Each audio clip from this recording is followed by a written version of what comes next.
Wow! Pangulong Bongbong Marcos, tahimik lang. Pero ito na ang ilan sa mga nahuling drug lord sa kanyang pag-upo bilang Pangulo. At ang nakakamangha, nadadagdagan pa ito.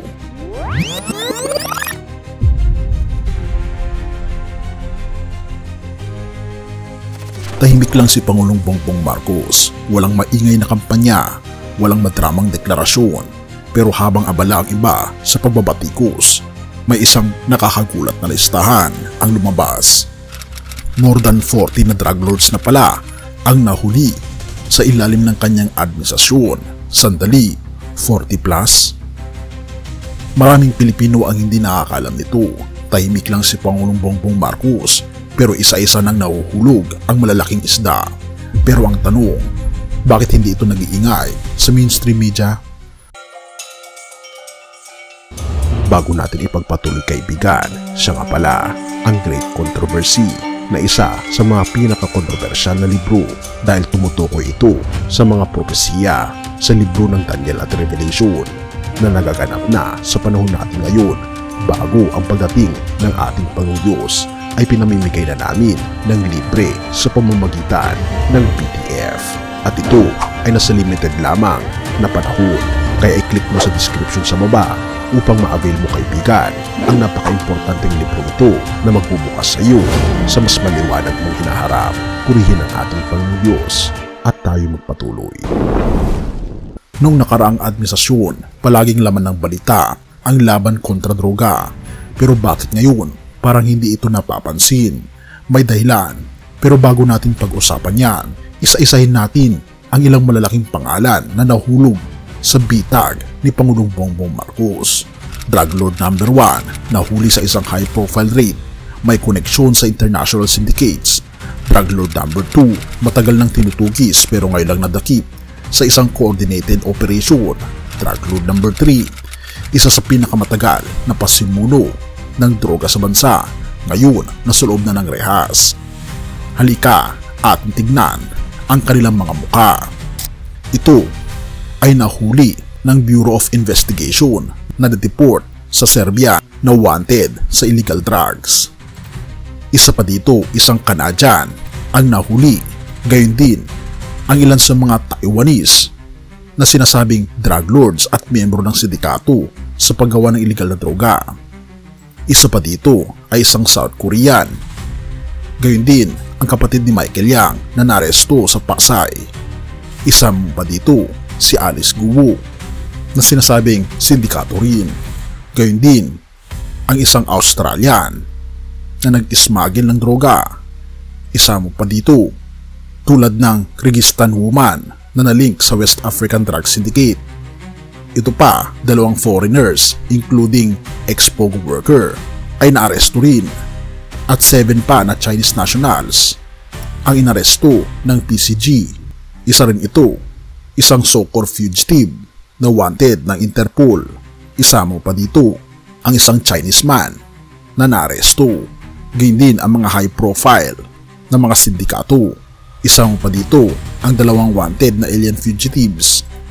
Gayun din ang 8 overstaying aliens na nilink sa drug syndicate at 5 Chinese fugitives.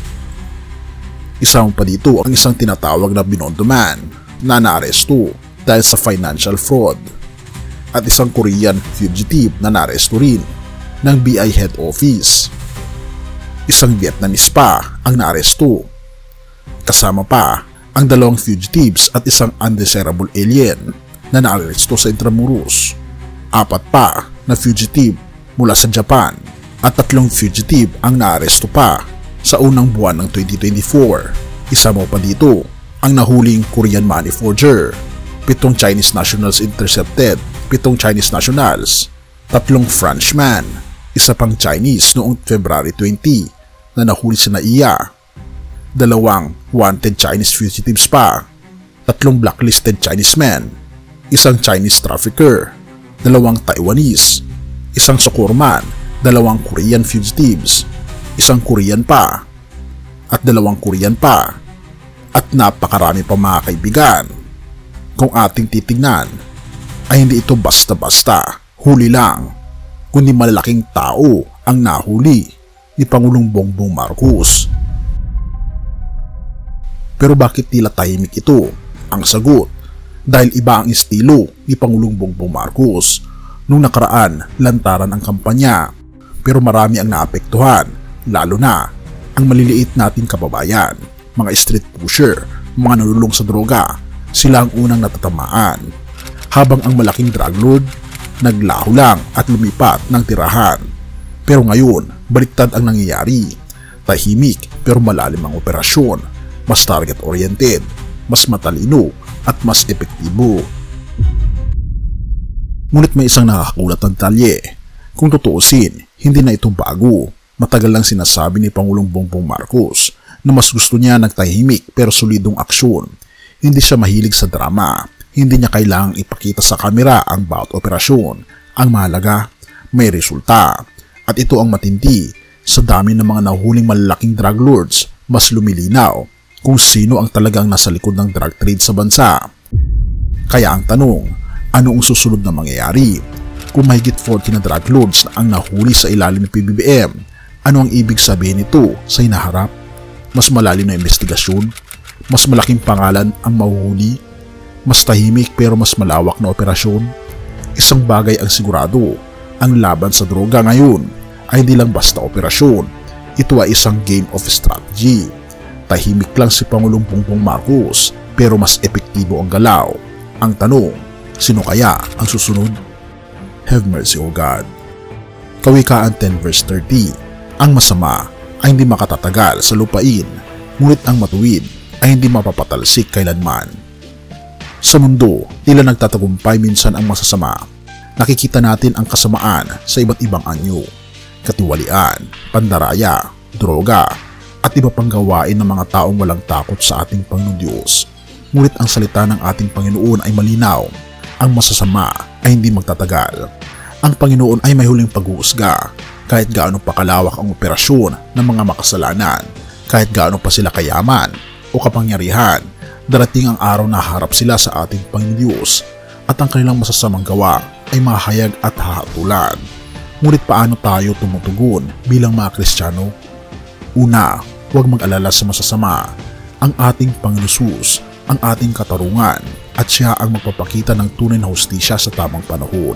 Pangalawa, maging matatag sa pananampalataya.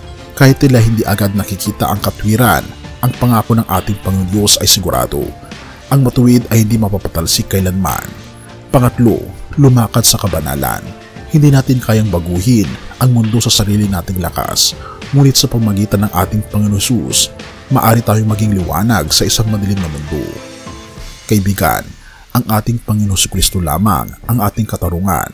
I-share natin ito at ipalaganap ang katotohanan patungkol sa ating Panginoong Diyos sa mundo. Purihin ang ating Panginoong Diyos at tayo manalangin. Ama naming Panginoong Diyos na makapangyarihan sa lahat, alam namin na Ikaw ang tunay na hukom. Sa gitna ng kaguluhan at kasamaan sa mundong ito, nagtitiwala kami sa iyong hustisya. Palakasin niyo po ang aming pananampalataya o aming Panginoong Diyos at turuan niyo po kaming mamuhay ng may katapatan at katwiran. Ikaw ang aming pag-asa o aming Panginoong Diyos. Ikaw ang aming sandigan mula ngayon at magpakailanman. At salamat sa aming Panginoon Jesus na siyang tunay naming hukom. Pinupuri po namin kayo at pinapasalamatan o aming Panginoon Diyos at patnubayan po kami. At salamat sa pagdinig ng aming mga panalangin at patawarin po kami sa lahat ng aming pagkukulang at pagkakasala sapagkat ito ang isang matiling sa matamis na pangalan ng aming Panginoon Jesus. Amen.